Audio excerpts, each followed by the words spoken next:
अविनाशी अविनाश हे पूजन हे सर्व में दुख भंजन गुणदास हे संगी हे निरंकार हे निर्मल सबके हे गोविंद हे गुण निधान जाने सदा विवेक हे रघुरंबर हर हरे हैरी मोहन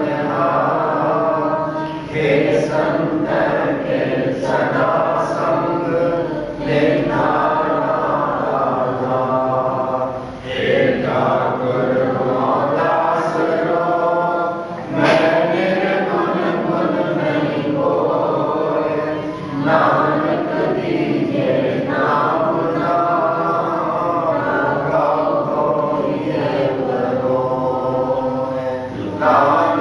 दीजे नाम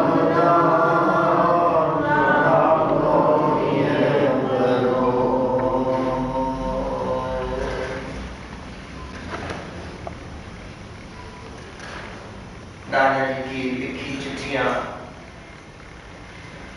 जो दादा जी ने प्रभु परमात्मा श्याम सुंदर को 5 साल लगातार हर रोज एक पत्र के द्वारा संदेश भेजा है और जो नजदीकी सत्संगी थे दादा जी के कराची में पार्टीशन से पहले उनको समझाया है कि ए मानुष जन्म दुर्लभ है होए न बार बार जो गुरु ने कहा उसको सफल कैसे करना है विधि बताई है अलग अलग तरीके बताए हैं नाम का जाप कैसे करना है और जिन जिनको दादा जी ने पत्र लिखे हैं उनमें से बाकी मानो 2 या 3 सज्जन अभी तक हयात हैं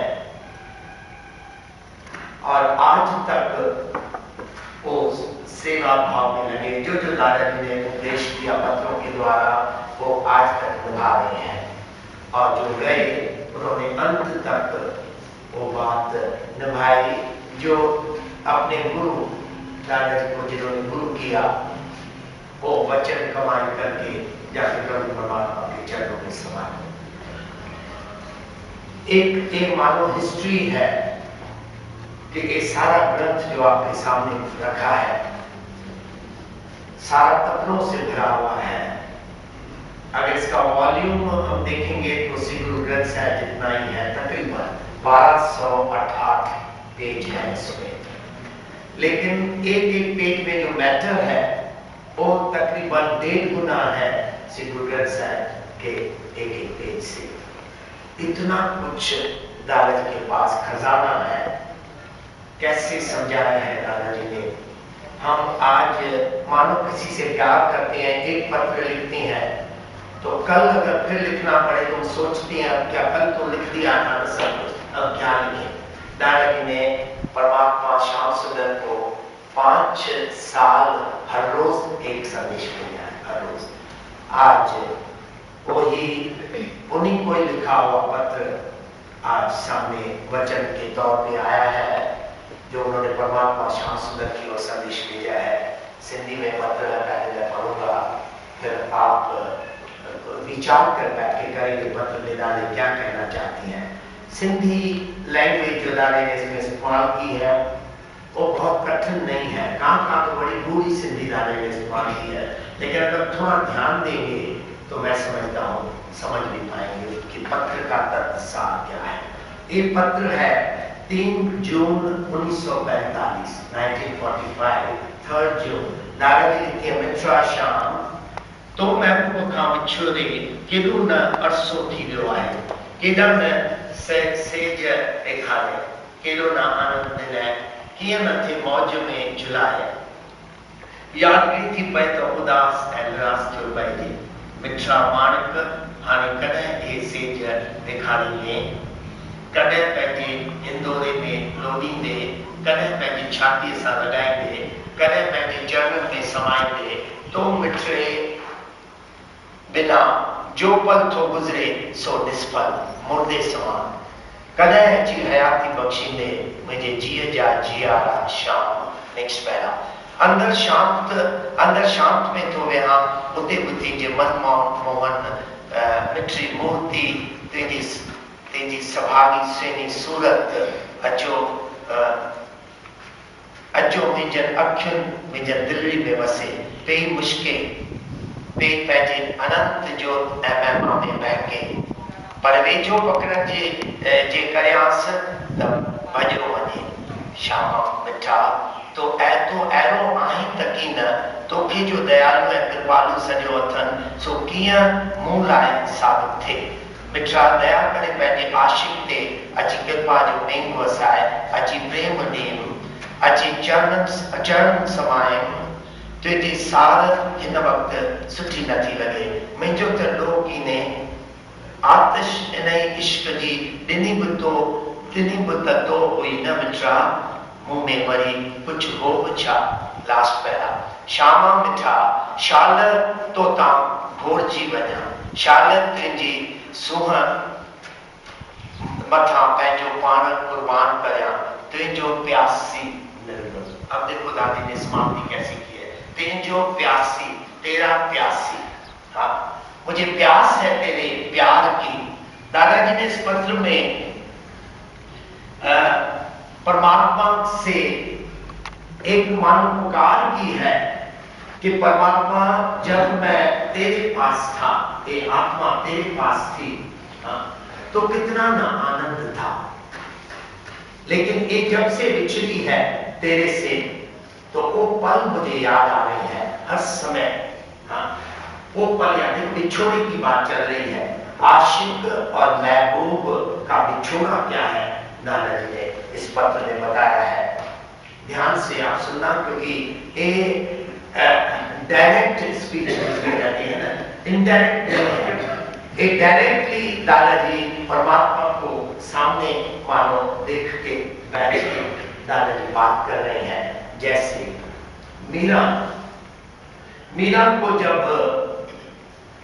भोजराज जो पति है उसके राणा देवर है भोजराज ने देखा कि मीरा को लगन है भजन बंदगी में वो गलत बंदा न था भोजराज गलत न था लेकिन देवर राणा जो है वो गलत है भोजराज की कुछ विवाह के कुछ ही समय बाद शरीर का उन्होंने त्याग किया और मीरा अब मानो अकेली है उसके साथ श्याम सुंदर तो हर समय है लेकिन संसार के तौर पे वो अकेली है तो भोजराज को पता था कि एक बंदगी के तरह न रह सकेगी उसने क्या किया लोक लाज रखने के लिए क्योंकि लोग कहते थे कि क्या बाहर मंदिर में घूमती रहती है आज भी तो वही कहते हैं ना सारा दिन इसको कोई काम नहीं ऐसे कहते हैं तो भोजराज ने सोचा इसको ना घर के मंदिर बना दी घर के अंदर और मंदिर बना के दिया मीरा क्या करती थी जब बंदगी में बैठती थी सब दरवाजे खिड़कियां बंद करके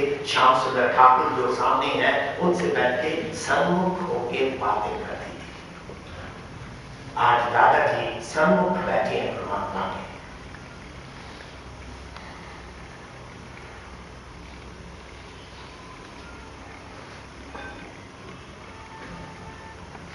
कहते हैं मिठा श्याम तो महबूब खां विछड़े एडो न अरसू थी वियो आहे कितना न अरसा हो गया है तुझ महबूब से बिछड़ के ये आशिकी है ये आशिकी है आशिक ए न आखिए जो लेख है वक्त है सो जो लेखा चौका देखते रहते हैं ना वो आशिक नहीं है वो कहते हैं आशिक उसको न कहना आशिक है जिसके अंदर महबूब के लिए प्यास हर समय वो जाकर मैं महबूब के पास बैठा हूं दादी कहते तो महबूब का बिछड़े तो मीन्स तुझसे तुझ महबूब से बिछड़ के गिरो न अरसू थी वियो है साइन ऑफ एक्सक्लेमेशन कितनी न देर हो गई है कितने न जन्म बीत गए हैं बहुत जन्म बिछड़े थे माधव रदासी कहते हैं ना और तेज जन्म हे परमात्मा अगनत जन्म मेरे बीत गए तुझसे बिछोड़ के ये आत्मा प्यासी है तुझसे मिलने के लिए कहते जिदान से जब दिखाने कितना न तूने सेज पे मुझे आनंद दिया, जैसे पति स्त्री को आनंद देती है, स्त्री और पति सेजा पे आनंद मानती है। कहते परमात्मा जब मैं तेरे पास था तो कितने न तूने सेजा के आनंद दिए।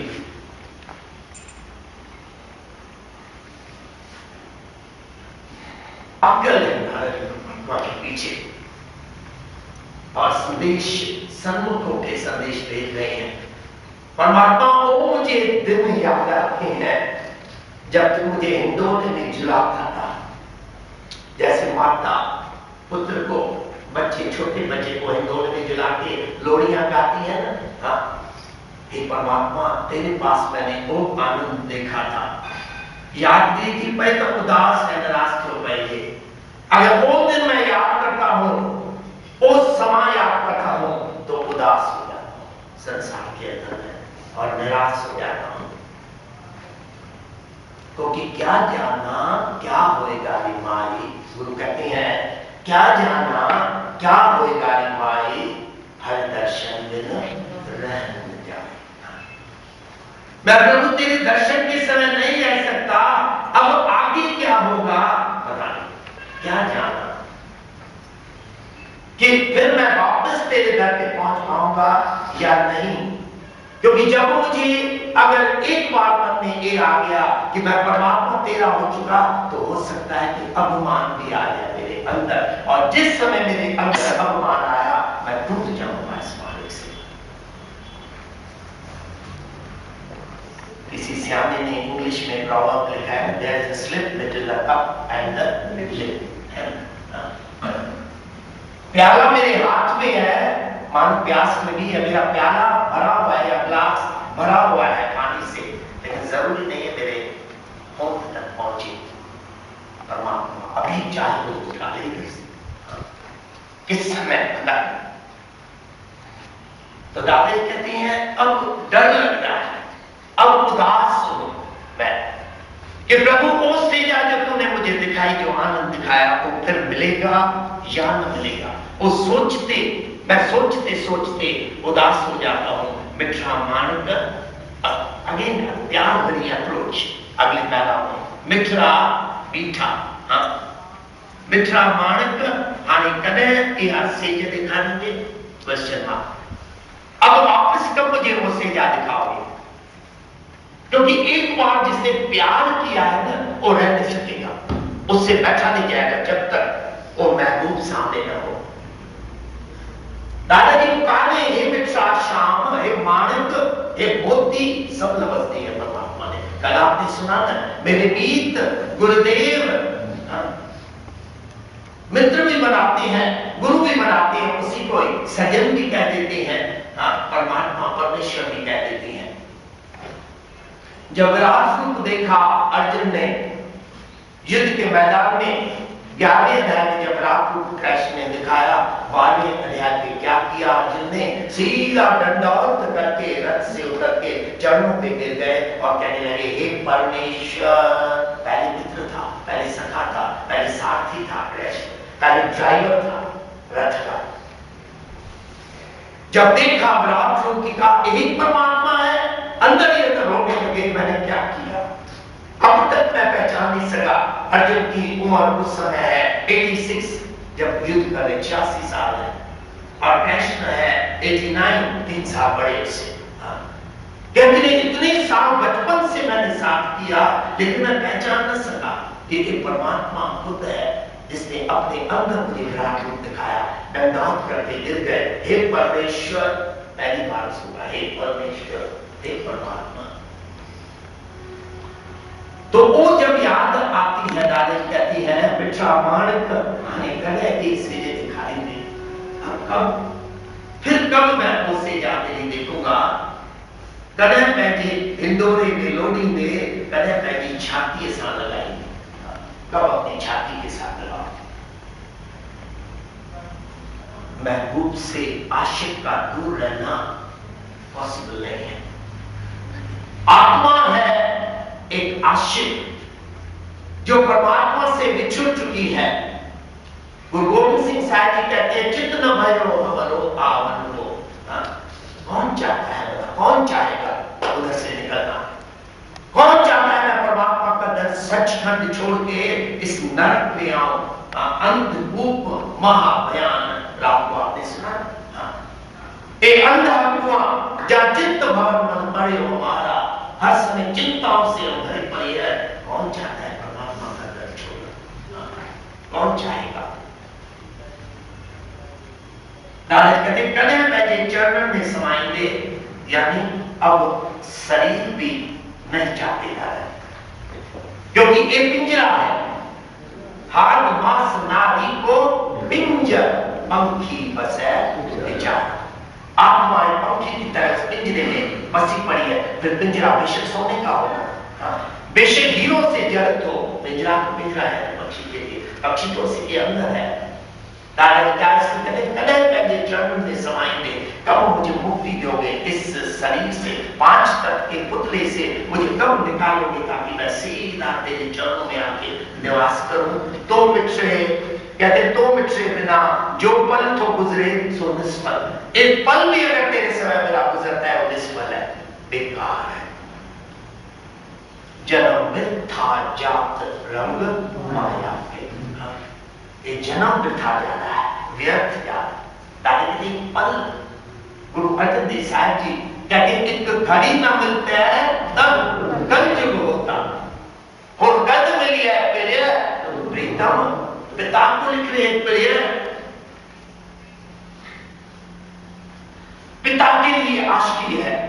अर्जुन के अंदर, पुत्र के अंदर सिख अवस्था में जब है, कहते मुझे कद मिली है, अब कब, अब बताओ तो सही परमात्मा। दादा कहते मुझे मुक्ति कब दोगे, कब अपने चरणों में समाओगे मुझे, क्योंकि अब में से रहा नहीं जाता है। तो बिना जो पल तो गुजरे सो निष्फल मुर्दे समान। वो पल मैं देखता हूं कि मैं लाश के समान, लाश है। अमृत वेला जब मेघ फुरमान हुआ, परसों कृपाधार, जब परमात्मा ने मेघ देवता को कहा जाके जो जाग रहे हैं, और कौन जाग रहे हैं, जागे संत जना मेरे नाम जाने, कहते जाके उसके ऊपर कृपा की धारा बरसाओ। कृपा करो नहीं है, तपस करो नहीं है, कृपा का मेघ बरसा दे। इतनी कृपा कर जो पागल बन जाए इंसान, समझना है उसको क्या हो रहा है। प्रॉफिट मोहम्मद, थोड़ा कुरान की तरफ चले हम। प्रॉफिट मोहम्मद एक रात सोए पड़े हैं अपने घर में, स्त्री है, बच्चे हैं, सभी हैं, और परमात्मा ने उनको नींद में दर्शन दिया। नींद में उनको दर्शन होता है और उठ, एकदम जब दर्शन किया ना तो कांपने लगते हैं और उठ बैठते हैं।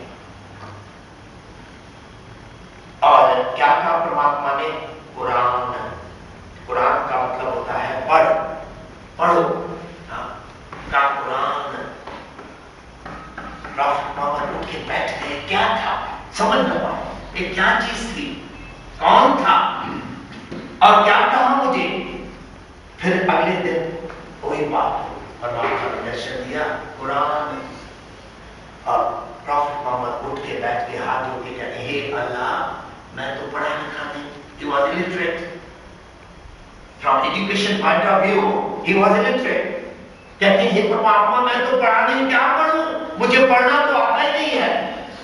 बस अब सारा दिन सोचते हैं, सारा दिन बीत गया सोचने में।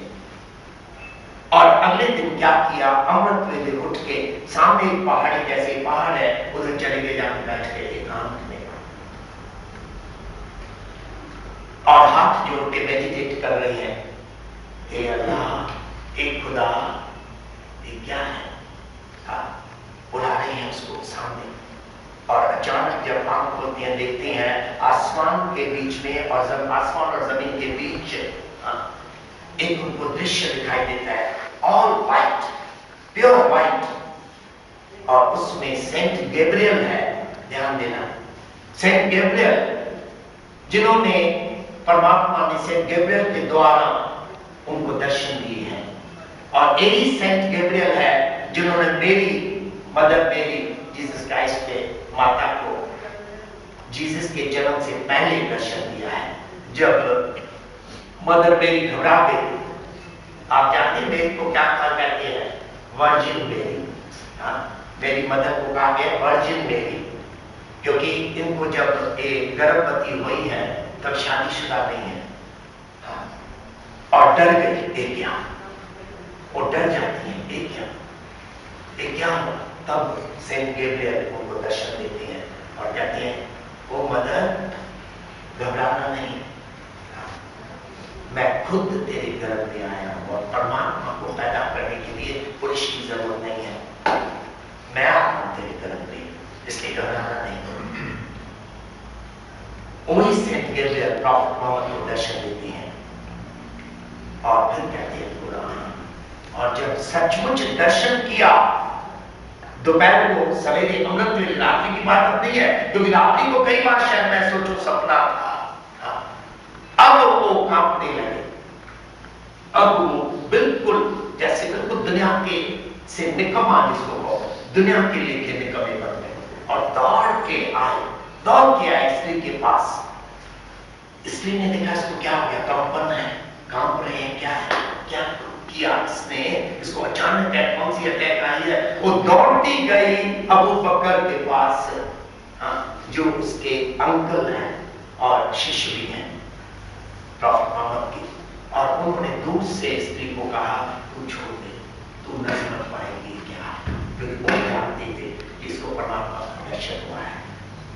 तो जो एक बार प्रभु का दर्शन कर लेता है ना, उस इंसान से फिर रहा नहीं जाता, फिर पागलों की तरह घूमते हैं। फिर पंजाब से कन्याकुमारी गुरु नानक पहुंच जाती है, पंजाब से तिब्बत और बंगाल पहुंच जाती है। फिर वो किसी दुनिया के लिए काम की न रहती है।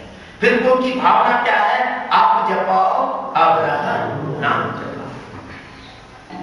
तो एक बार अगर दर्शन हुआ है दादाजी को वो सिचुएशन याद आ रही है, वो पीरियड याद आ रहा है जब परमात्मा के पास बैठ के हिंडोले में जुड़ रही है, तो दादाजी इसलिए कहती हैं अब मैं मुर्दे के समान,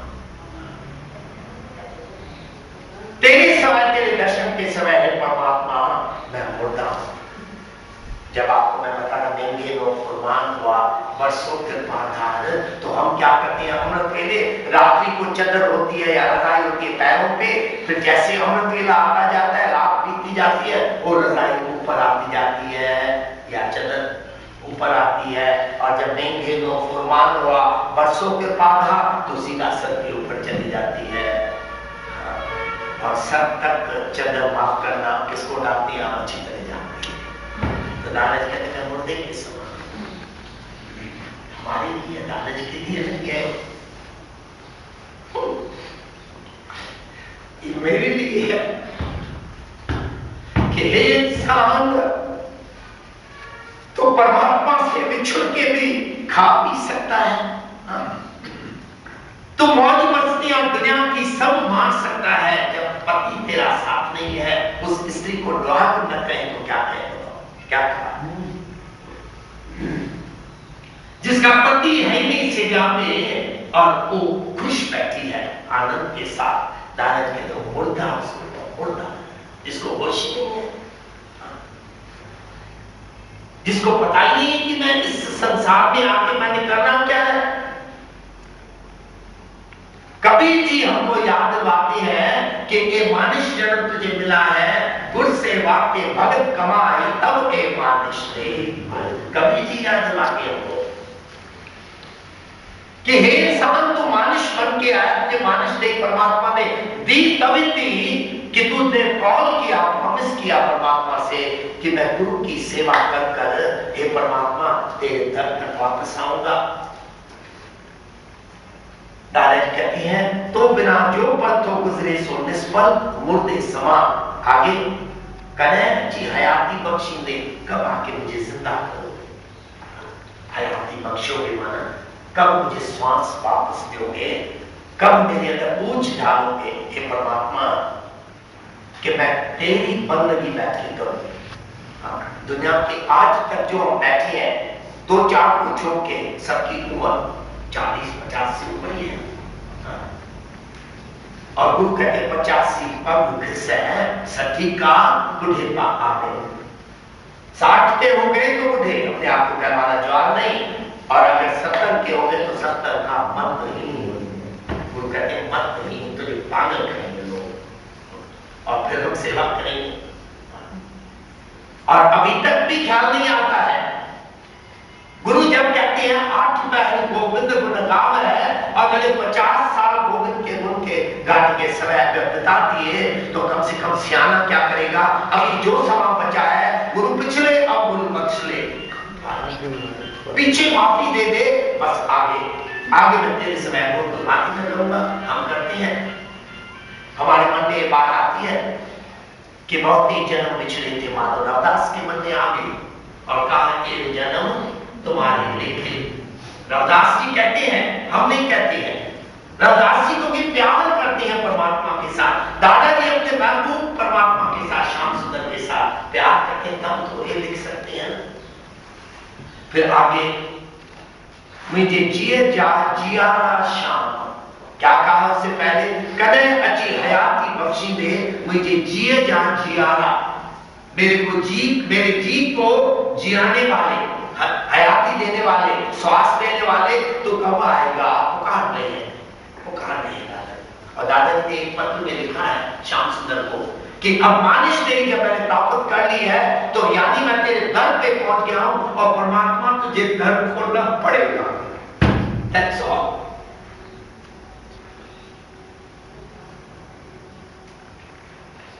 अब तो दर खोलना पड़ेगा परमात्मा। अब बताओ कौन कह सकता है परमात्मा से? इन लफ्जों में हम और आप तो बात नहीं कर सकते, सीधी बात है, क्योंकि हमसे परमात्मा पता नहीं कितना दूर चला गया है।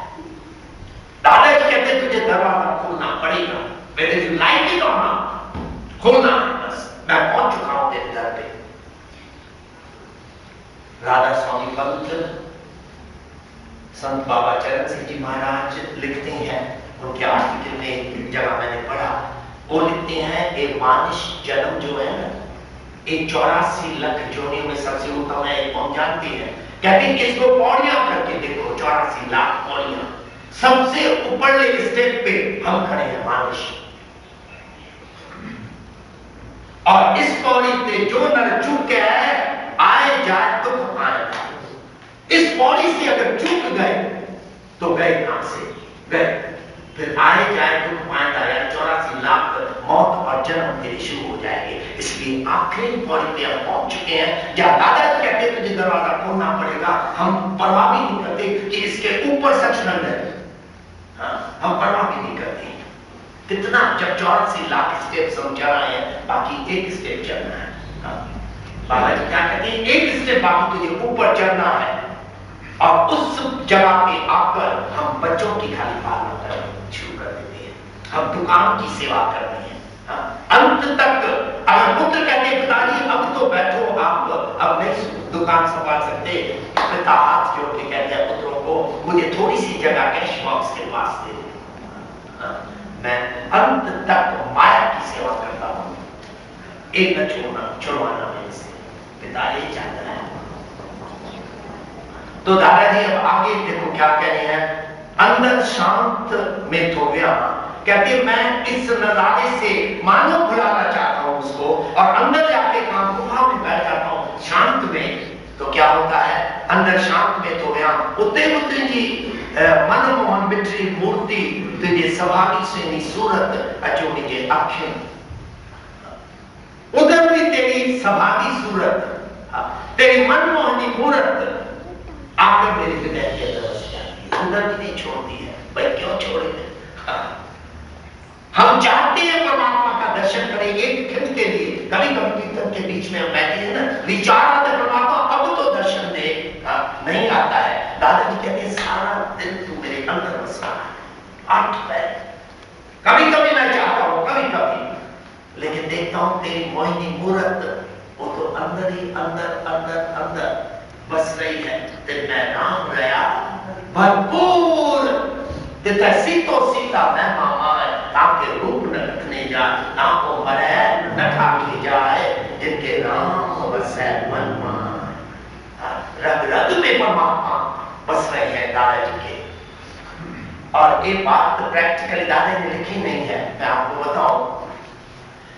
दादाजी के शरीर छोड़ने से कुछ साल पहले निजताओं पे दादाजी कीर्तन करके सवेरे आसन लौट रहा, पटेल नगर में हम रहते हैं, घर उधर था, तो जा रहे थे घर में, तो पैर स्लिप हो गया और गिर गए, पूसा हो गए और फ्रैक्चर हो गया बाजू में। एकदम दादाजी ने मतलब हम पहुंचे सब और उधर पूसा रोड पे तलाव नर्सिंग होम है, उधर दादाजी को ले गए, तो छोटा सा ऑपरेशन हुआ, हाँ बाजू का।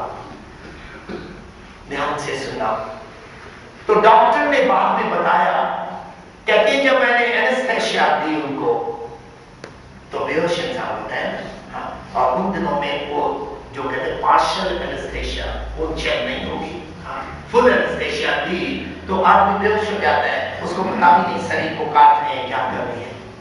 कहते जब मैंने एनेस्थेसिया दे के ऑपरेशन शुरू किया तो मैं हैरान हो गया कि दादाजी तो बेहोश पड़े हैं, लेकिन अंदर से वेदों शास्त्रों के मंत्र उच्चारण होते दादाजी के अंदर से। ये है दिन में राम रहा भरपूर, तेरा शरीर काम कर रहा है या न कर रहा है, तेरा शरीर आराम कर रहा है, विश्राम कर रहा है आपको या जागृत अवस्था में है। दिन में राम रहा भरपूर, रग रग के अंदर, खून के कतरे के अंदर डॉक्टर कहते मैंने देखा परमात्मा का नाम उच्चारण हो रहा। ये है आशिकी, ये है आशिकी। ध्यान देना, आशिकी हमारे जैसे नहीं। हम कितना भी किसको इंसान को प्यार करते हो, बोलो 24 घंटे उसको बंद कर दो कमरों में, दोनों बैठ के तो दिखाए कितना भी प्यार। कहते ना उसके साथ रह नहीं सकती है, कहीं कहते हैं ना बंद करो 24 घंटे उसको कमरे में, दोनों को रहो, उसके समय अगर नहीं रह सकते हो तो रहो इकट्ठे, और 2-4 घंटे बीतेंगे, कोई ना कोई बहाना करके निकलना चाहिए। लेकिन दादाजी नहीं, दादाजी परमात्मा का त्याग करने को तैयार नहीं है। ये संत महात्मा जो है ना, जो पूर्ण संत है वो भी छोड़ नहीं सकते परमात्मा का दर। कहते अंदर शांत में तो व्याप होते गुती जे मनमोहन मिठी मूर्ति तेरी सवारी श्रेणी सूरत अचो मुझे अखिन मुझे दिलरी में बसे, मेरी आंखों के द्वारा मेरे दिल के अंदर उतर आती है, उधर भी जहां मैं एकांत में बैठता हूं बेमुश्किल। हाँ, और कैसी सूरत मैं देखता हूं कि ऑल द टाइम स्माइलिंग,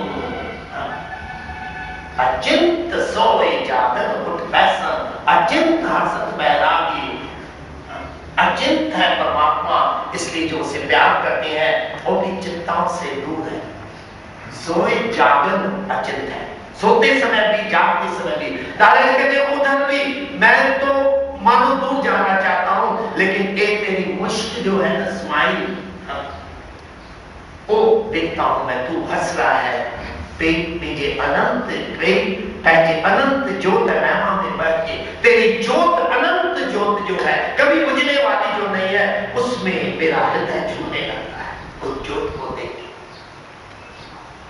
के। यह दर्शन आजादी परमात्मा का दर्शन क्या है?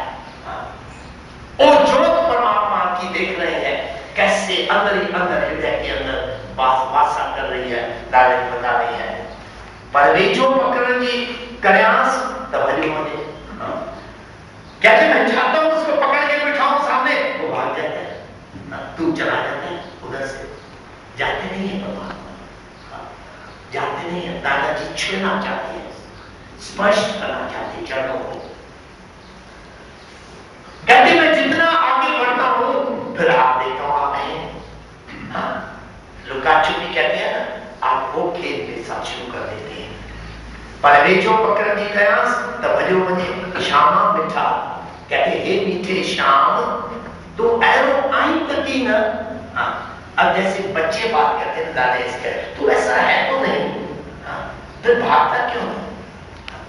दादा कहते तू ऐसा है तो नहीं, मैंने तो किसी संत महात्मा से न सुना कि तू ऐसा खेल भी खेलता है, तेरे साथ क्यों? तू ऐरो आई तकी न तो खे जो दयालु है कृपालु सदैव अथन। कहते तुझको तो दयालु और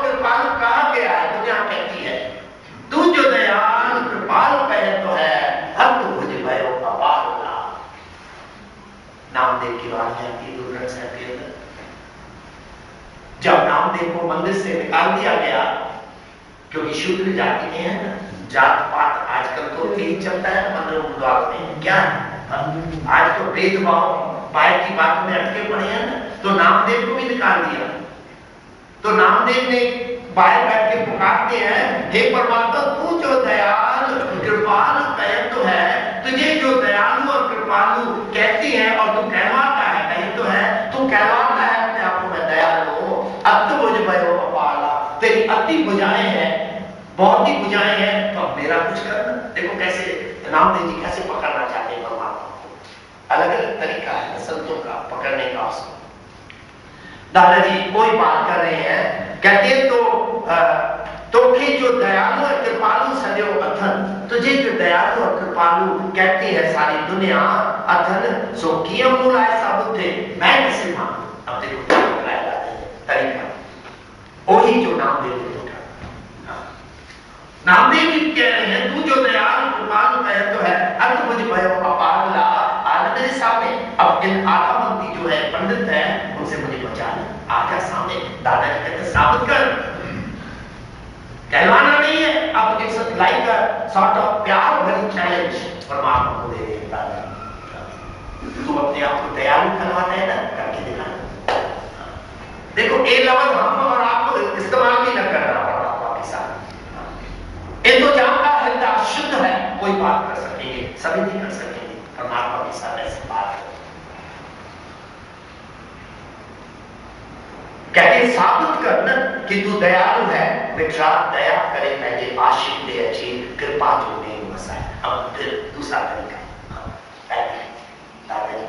रोग दिखाते हैं परमात्मा के सामने कि तू अपने आप को बड़ा दयालु कहलाता है, आप साबित कर। अब एकदम फिर अलग तरीका, ये है रंग है, रंग लोग है, चुप भी कर जाए, संतों की अवस्था है, कभी किस रंग में है कभी किस रंग में है। दादा ने एकदम क्या कहा, कहते हैं मित्रा हे मीठे शाम दया करे, दया करके पहले आशिक थे अच्छी कृपा जो नहीं बसा।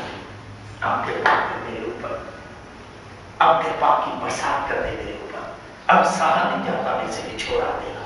आज मैं पकड़ना चाहता हूं, मैं तेरे साथ लाल लड़ाया, हाँ मैं तेरे साथ खेल करना चाहता हूं परमात्मा, तू आ तो सही मेरे पास एक बार। मिठा दया करे पहले आशिक दे अच्छी कृपा जो नहीं बसाए, अच्छी प्रेम को दे, मुझे प्यार कर। कहते मेरे साथ आके प्यार कर, मुझे प्यार चाहिए और कुछ भी नहीं चाहिए। आशिक आशा वाला मुंह मनवती आस, गुरु कहते हैं आशिक आशा वाला। मैं मानता हूं, गुरु कहते मैं मानता हूं कि आशिक उसको कहा गया है जिसके अंदर कोई अपने लिए आशा न हो, आशिक आशा वाला। लेकिन मैं परमात्मा क्या कहूं, मन मेरे मन में एक बड़ी आस रह गई, आई कांट हेल्प इट। वो क्या है, आसन रात से हिकतों मैं बल बल बल रही आस। तेरे सिवाय मुझे और कोई आशा नहीं है, तेरे दर्शन की आशा है। और कैसी आशा है, कांगा करंग डंडोलिया, इंसान कहते हैं कांगा करंग डंडोलिया सगला खाया मास, एक नैना मत जो नक देखन की आस।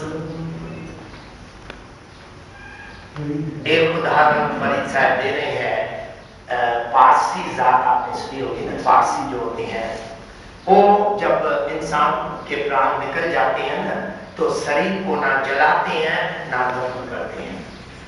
वो क्या करते हैं, मुंबई में ये नजारा आता है, ये क्या करते हैं, एक कुएं में, कुआं होता है बड़ा, हाँ उसके ऊपर लोहे की जाली रखी होती है, कुएं में नहीं डालती है, लोहे की जाली रखी होती है ऊपर, और उस जाली पे रख देते हैं उस शरीर को, मृतक शरीर को, क्योंकि वो मानते हैं ये मानुष जन्म दुर्लभ है, ये जब जिंदा था तभी भी दुर्लभ है, अगर मुर्दा है तो भी शरीर तो मनुष्य का था ना, हाँ इसलिए इसको वेस्ट न करो जलाने के लिए, अपनी अपनी मर्यादा है, अपना अपना व्यूज है।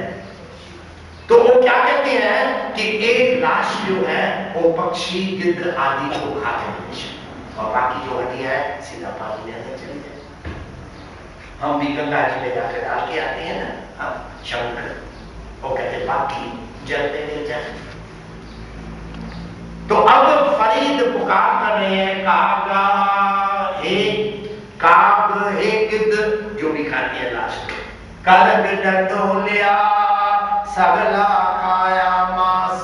मेरा जब मृतक शरीर पड़ा हो उस जाली के ऊपर तो मेरा सारा मांस बेशक खा लेना, लेकिन एक नैनो मत छो, आंखों को हाथ न लगाना।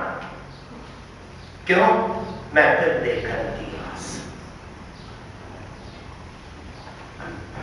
जब प्राण निकल चुके हैं आशिक के अंदर तभी भी आस है।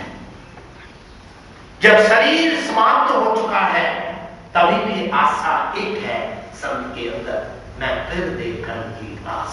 मैं प्रीतम का हो सकता है परमात्मा फिर राजी हो जाए, हो सकता है ना। अगर सारी मानुष जन्म में मैं तुझे तेरा दर्शन में किया परमात्मा, कम से कम उस समय इन आंखों के सामने तू आ जाना जैसे विषम पितामह। आपने देखा ना महाभारत सीरियल देखा हुआ है, विषम पितामह तीरों की शैया पे सोए पड़े हैं, आखिरी नजारा है, तीरों की शैया पे है और बंदगी कर रहे हैं क्योंकि उनके पास मृत्यु क्या कहेंगे, इच्छा मृत्यु ना कोई, जब चाहे अपना मौत को बुला सकते हैं, अगर न चाहे तो ऐसे भी जिंदा रह सकते हैं जब तीरों से भरे पड़े सारा शरीर। अब सोचते हैं अब चलना चाहिए, अब आगे परमात्मा के पास चलना चाहिए। तो क्या करते हैं, एक संदेश देते हैं कृष्ण को, कृष्ण के पास। अब हम कहेंगे कृष्ण तो अपोजिशन पार्टी के हैं उस समय, ये तो पांडवों के साथ है, विषम पितामह कौरवों के साथ है। संदेश देते हैं कृष्ण को बुला कर आओ। कृष्ण आते एकदम सर पे हाथ रखते, हाथ जो के नमस्कार करके, क्योंकि मानते थे कि पूर्ण संत है, कृष्ण को पता है मेरा पूर्ण भगत है। विषम पितामह कहते हैं इधर नहीं उधर, कृष्ण को कहते हैं इधर ना खड़े हो, पैरों के सामने आ जाते। ये है वो हक, इसको कहते हैं दादाजी हक से कहते हैं, दादाजी हक से कहा अब दरवाजा तुझे खोलना पड़ेगा। कृष्ण परमात्मा खुद आप, विषम पितामह कहते हैं आ जा मेरे पैरों के सामने, खड़ा हो सामने। कृष्ण को समझते हैं क्या चाहते हैं आप, अंत काल जो नारायण सुमरे। एकदम बात जाओ जी, अंत काल जो नारायण सुमरे, कहते हे नारायण मेरे सामने आ, अंत काल अब मैं श्वास छोड़ के चला हूं, अब तेरा ही दर्शन करूंगा, दुनिया का तो बहुत दर्शन मैंने कर लिया। एक दो नैनो मत छो, मैं फिर देखने की आस।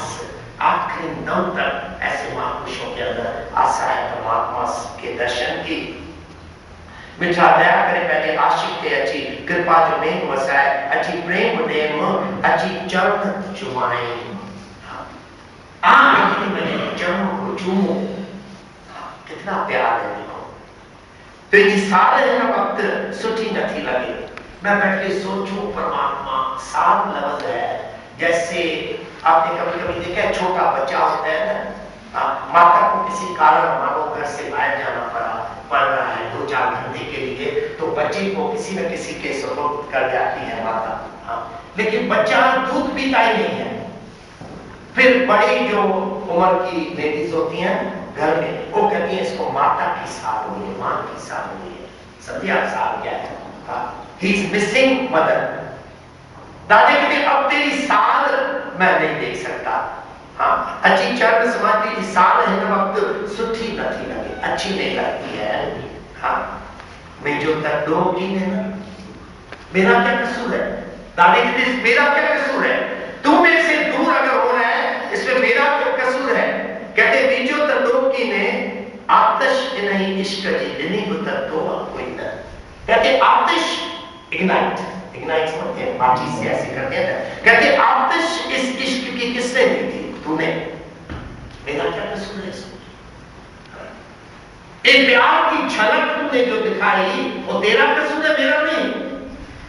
अगर तूने एक आतिश की झलक मुझे दिखाई है तो अब आना मेरे सामने। अब मेरे से दूर क्यों भागते हो? मैं जो तत्व की ने, मेरा कोई कसूर नहीं है। आतिश ने इश्क की दिली तत्व हुई ना मित्रा, ये मीठे तू नहीं तो आशिक मुझे बनाया था, मुंह में वही कुछ हो बचा, मेरे अंदर कुछ था क्या? मेरी अंदर समृद्धि तो नहीं थी ऐसी, ये तो तूने कृपा कर दी मेरे ऊपर। तूने परमात्मा मेरे ऊपर कृपा की तो मैं लायक बना। तूने बख्शिश की मेरे ऊपर, तब मेरे अंदर लायकी आई। कौन सी? कि मैंने तुझे महबूब करके देखा, मैं तेरा आशिक बन गया। एक ज्योत, आशिकी की ज्योत जो शुरुआत से जलाई वो तूने जलाई थी ना। और आखिरी पैराग्राफ में शामा मीठा, देखो कितनी बार आने लफ्ज़ इस्तेमाल किया, मीठा। और मीठा किसको कहते हैं? जो सबसे प्यारा है। श्यामा मीठा शालत तो ताम घोड़ जी मैं तेरे ऊपर कुर्बान किया। प्रार्थना करें शालत, मैं तेरे ऊपर कुर्बान किया। दादाजी आपने सब कुछ दे दिया है, क्या नहीं दिया? छोटी सी उम्र में आपने क्या कुछ न दिया परमात्मा को? तेरा तन मन धन सब लग चुका था उस तरफ। अभी भी क्या कहते हैं दादाजी? शाद तो था घोर जीवन, मैं जो बाकी मेरा बच्चा है ना तेरे ऊपर घोर चढ़ा, घोर समझ के गोली कर दो, मारी कर दो। बलिहारी बुरा अपने देवहारी क्या है? सत्वा। पहले शुरुआत एक है बलिहारी बुरा आपने, फिर देवाली, फिर दोवा, फिर सदवा। सदवा सदीन तेरे ऊपर मैं कुर्बान जाता रहूं। शालत तुझे सोहा मथा पैजो पान कुर्बान करे। तेरी सुंदर सूरत मूरत के ऊपर मैं अपने आप को वार दूं। और ध्यान जीवन करो।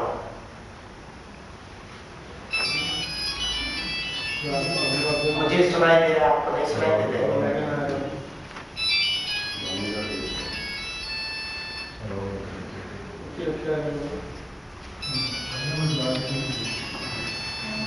उठ जाओ, बाहर चले जाओ।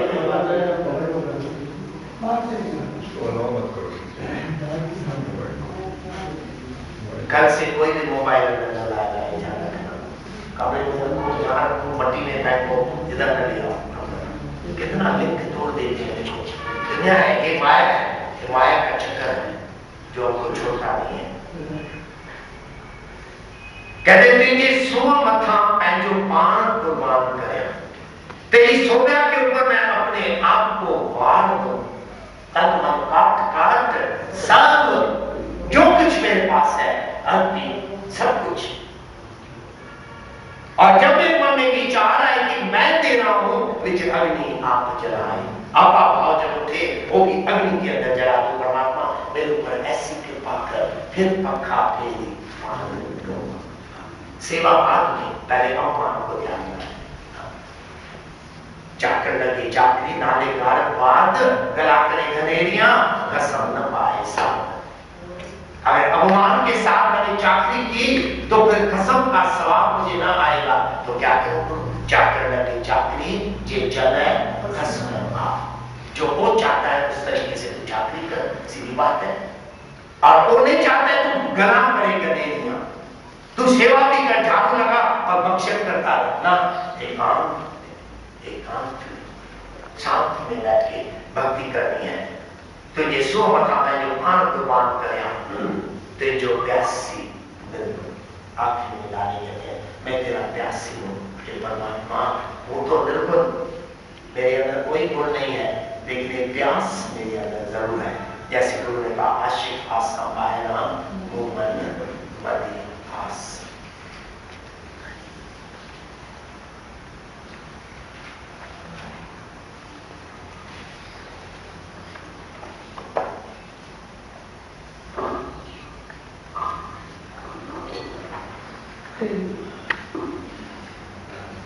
प्रार्थना का कार्य हाथ में।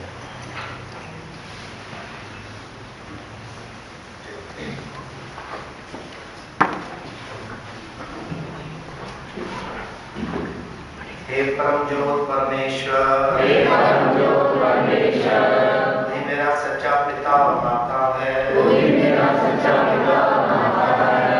आप बालक की हम संसार में रक्षा कर, परम ज्योत परमेश्वर, हे परम ज्योत परमेश्वर, मेरी आत्मा का सच्चा स्वभाव है, तू ही मेरी आत्मा का सच्चा स्वभाव है। निरति लाजर,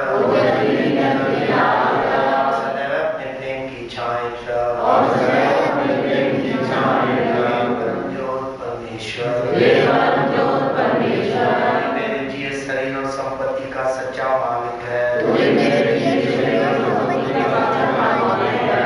जब भाग्य दास को जब भाग्य दास को सदैव अपने चरणों की सेवा में लगा, सदैव अपने चरणों की सेवा में लगा। हे परम ज्योत परमेश्वर, हे परम ज्योत परमेश्वर, तू ही मेरा सच्चा सद्गुरु है, तू ही मेरा सच्चा सद्गुरु है।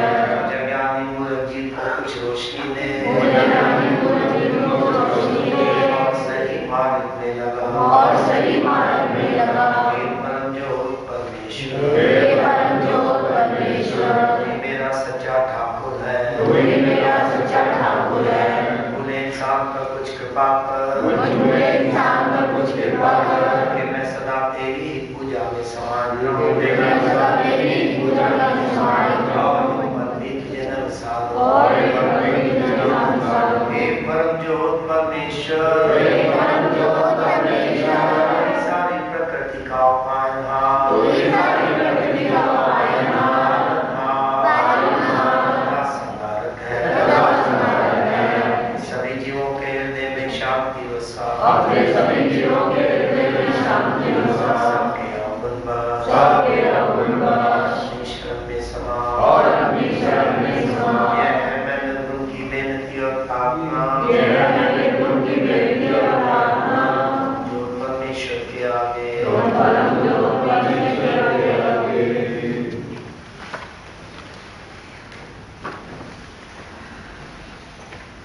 पूज्य साथ समय जी, जैसे कल भी मैंने कहा, बाहर स्टॉल पे सीडीज, बीसीडीज, कैसेट्स आदि रखी हैं, दादाजी की गुरबानी ट्रांसलेशंस, नित्यनेम, जपजी साहब आदि वो बाहर रखे हैं, हिंदी ट्रांसलेशन।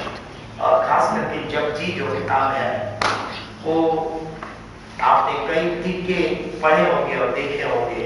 जपजी के ये दादाजी की जो ट्रांसलेशन है, उस छोटी सी किताब में जो खाली 25 रुपए की, उसमें 3 किताबें अंदर हैं, बुक 1, बुक 2, बुक 3, 3 पार्ट्स है। बुक 1 में जपजी 38 पौड़ियों का लिटरल मीनिंग दादाजी, लिटरल होना चाहिए, वो लिखा है। बुक 2 में एक एक पौड़ी को अलग अलग एक्सप्लेन किया गया है और 38 पौड़ियों का कनेक्शन क्या है वो बताया गया है। और बुक 3 में एनोटेशंस है। एनोटेशंस है कि जैसे तथा सीतो सीता महिमा माए, सीता कौन थी, वो नंबर लिखा पड़ा होता है, डिब्बे का नंबर ऊपर है। और वो अगर आप बुक 1 जब पढ़ रहे हैं तो उधर सीता आएगा, उसके ऊपर कोई नंबर लिखा पड़ा होगा।